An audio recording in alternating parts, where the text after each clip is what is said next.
Hey everybody, welcome back to the penultimate mission of Duke Nukem Attrition. I'm still Nikaroth. I still have Deceitful Penguin here with me. Hey. Hey. Did you know that only aliens deal in absolutes? I did not know that we had communicated with any aliens, so... And that, you know, that once you step down the dark path forever, it will dominate your destiny? Well, I don't know. Seems kind of rash to say. I mean, that seems like predestination. And we all know predestination was just, you know, a social class restriction.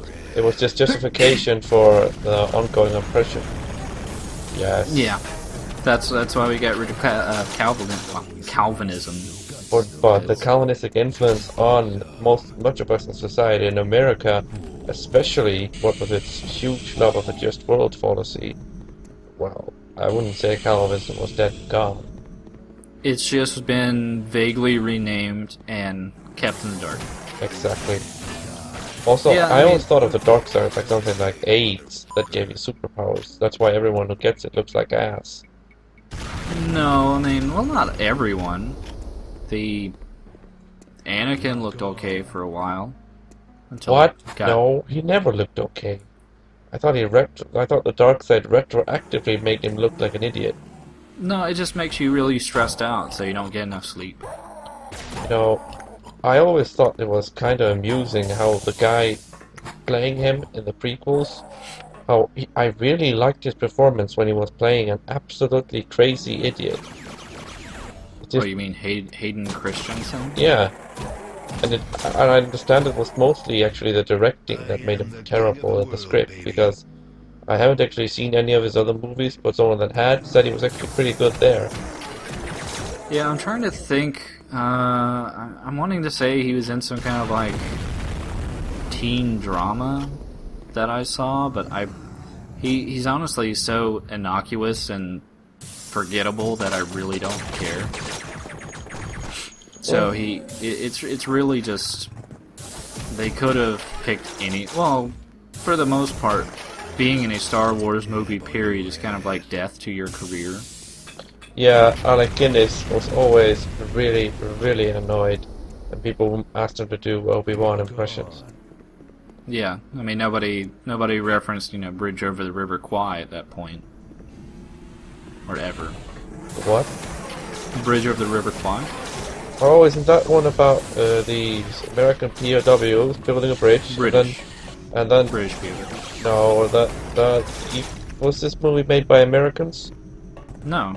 The main actor in it was Sir Alec Guinness. It was far and away not American. Are you sure the Americans didn't rewrite it so it was American, like with that submarine movie, or that World War II movie, or that other movie? What, you mean Das Boot? I don't remember there being very many Americans in Das Boot. No, it was U-238 or something? Never saw it. No. But no, I was pretty sure Bridge Over the River Kwai was a British-made thing.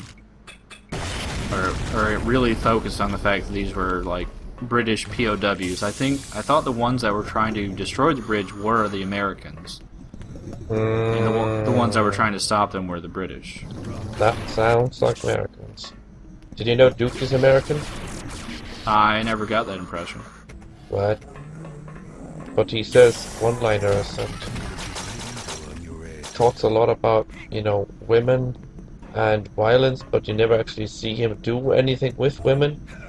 That is a very large number of cultures, as far as I can remember. No, most cultures are a bit more direct with their womanizers. Well, so is Duke Nukem. I've never seen him shag anyone on screen. Well, I'm not gonna go looking for those pictures, but I'm sure they exist. Perhaps.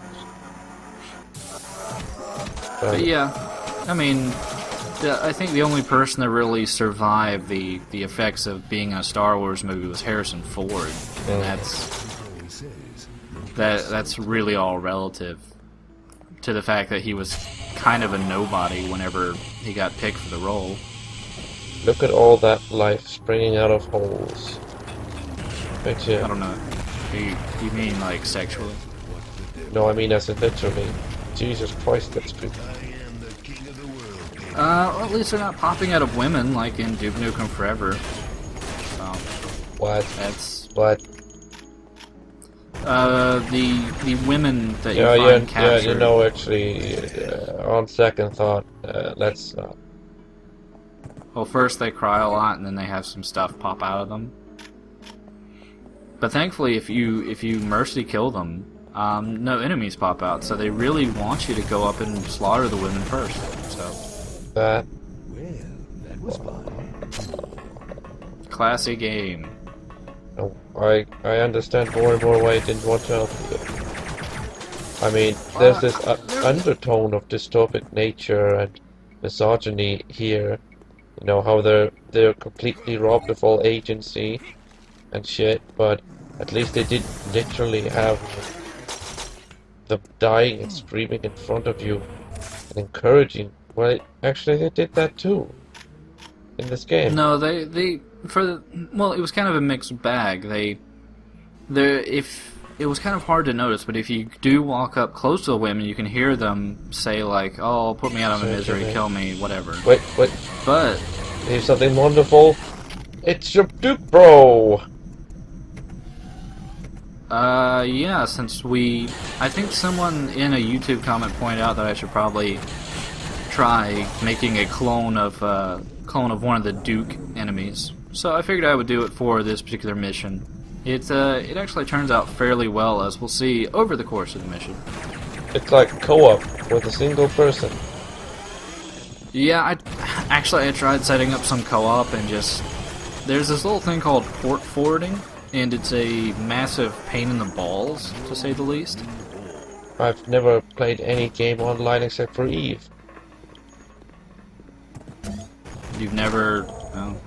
Well, I guess in your area, you're pretty much limited to nearby people. Well, if I want to play multiplayer, I LAN. There's every, weekend, if you really look for it, you can find a LAN party. But on the whole, I just loathe online gaming. Are you saying you're not big with the MMO crowd? The MMO is a utterly worthless medium in every sense of the word. It's the soap opera of video games. It's pointless, stupid shit repeated over and over again for the satisfaction of Lucas's recap. Yeah, well, I don't want to go that far, just because that's a very large population out there.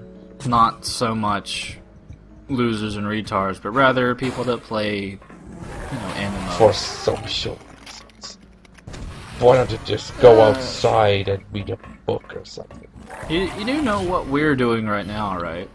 We're commenting on a video for maybe an hour. For a video game. Yes. Yeah. But this does not consume we- our lives. This has an ending, a middle, and a beginning. Unlike an MMO, which is a video game machine made for extracting money out of people in exchange for entertainment. Yeah, but that's pretty much any form of entertainment. But the point about single player games is that they end. Multiplayer or MMOs don't. They just grind and grind onward and onward. Well, no, you make up your own ending. I heard about that, and that You're like, alright, well, this game's over. Bye. yeah. And, well, I mean, technically, whenever an MMO shuts down, it actually does have an ending. I remember, seeing a breakdown of what they did for the Matrix MMO that I was honestly surprised still existed. Oh? And, yeah, but, they gave everyone in the world, the max amount of power-ups. They made everybody Neo, basically. Mm-hmm. And they were just like, alright, well here's all the toughest monsters in the fucking game, but you're all Neo, so have fun. And we're gonna be shut down in 6 hours. That sounds hella cool. Yeah, Still doesn't make it a good story, and I believe that video games are first and foremost a storytelling medium. I don't know, I don't want to get into it. I'm pretty sure there was a horribly made thread in the game's discussion about what constitutes a game, because people are getting mad about things like Farmville and Facebook games becoming so populous. They're games, And but they're in the same they're not. in the same way that a soap opera is, you know, a television series. So they are games. It's worthless and trite and idiotic, but